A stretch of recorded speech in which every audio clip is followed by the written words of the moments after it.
Лыжня России 2019 прошла в Якутске. По всей стране эти соревнования проходят 2 февраля.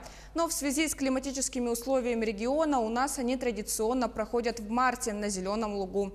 На месте событий побывала и наш корреспондент Ольга Башук. Всероссийские соревнования «Лыжня России» в Якутии проводятся 14-й год подряд. В них принимают участие школьники, студенты, трудовые коллективы и даже пенсионеры. В этом году зарегистрировано 1100 участников. По школьникам у нас 2005 год рождения и младшие. Первая группа – мальчики, девочки. Вторая группа – 2005 год рождения и младшие, юноши, девочки и мальчики. Ну и затем мужчины и женщины и 2 возраста ветеранов. В соревнованиях принимают участие не только профессионалы, но и те, кто встал на лыжи относительно недавно. Я занимаюсь лыжней полгода. Пришла сюда за победой первый раз. Приехали мама, дедушка и бабушка, и сестра.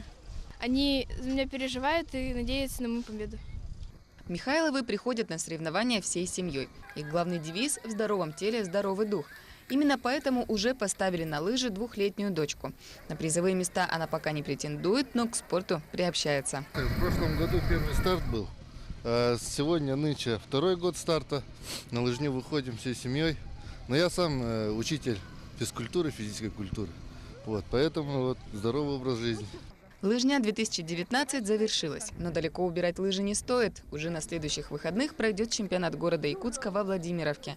Там участников ждут новая трасса, крутые спуски и подъемы.